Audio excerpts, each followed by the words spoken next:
Bien-aimé dans le Seigneur, j'aimerais choquer une personne aujourd'hui. Si ces choses que je vais citer est dans ta vie chrétienne, c'est que tu n'as pas donné totalement ta vie à Jésus-Christ. Parce qu'un chrétien ne mène pas sa vie au brillant, mais un chrétien mène sa vie au propre. Parce que la Bible dit, personne ne sait quand est-ce qu'il y viendra. Alors il peut venir te prendre à 0 heure, à 1 heure, à 2 heures, mais tu ne sais pas. Mais alors toi, tu demeures avec ce même péché, frère. Ce que tu n'as pas encore la crainte de Dieu, parce que un enfant de Dieu qui a la crainte de Dieu, il a peur de dormir avec ce péché, parce que le péché est une maladie, et le péché, s'il demeure en toi, il va te conduire à la mort. Alors si toi tu demeures avec ce même péché, tu demeures avec ce même péché, tu es à l'aise dans le péché, mais tu vas à l'église, tu es à l'aise dans le mensonge, mais tu vas à l'église, tu es un chrétien mélangé, tantôt tu es dans la vie du monde, tantôt dans la vie de Jésus-Christ, tu es mélangé, parce que la Bible dit, une personne ne peut pas servir deux maîtres,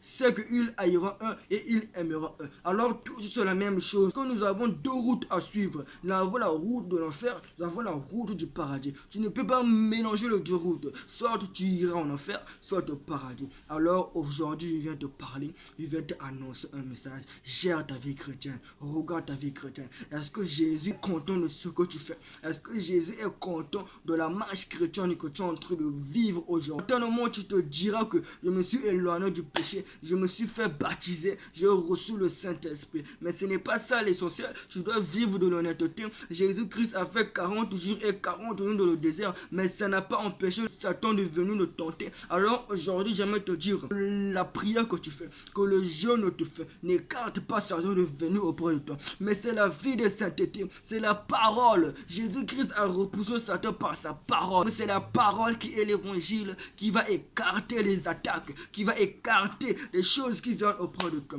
Mais si c'est seulement la prière, frère, ces mêmes attaques demeureront en toi jusqu'à la fin. Mais si la parole est en toi, tu as les écailles et les nageoires. Parce qu'un chrétien n'est pas conduit par lui-même, mais un chrétien est conduit par le Saint-Esprit. Parce que c'est le Saint-Esprit qui doit te réanimer. C'est le Saint-Esprit qui doit te pousser à crier, à jeûner, à prier, à chaque fois lire la Bible. Mais si toi tu n'es pas conduit par le Saint-Esprit, frère, tu es conduit par le diable. Qu'un enfant de Dieu a pour père Jésus-Christ, un enfant de Satan a pour père le diable. Aujourd'hui je viens te dire, toi chrétien que tu aimes, gère ta vie chrétienne, regarde ta vie. Est-ce que ce que tu fais plaît à Jésus-Christ? Soit Bathsheba qui se lave avec de l'eau qui attire David, qui est l'image du Père. Alors nous qui sommes l'église, nous qui sommes Bathsheba, que nous nous lavons avec de l'eau, nous devons attirer David qui est l'image de Dieu. Alors frère, j'aimerais te dire, gère ta vie chrétienne, arrête le péché. Le Seigneur viendra dans un temps que personne ne connaît, l'heure et les secondes, personne ne connaît.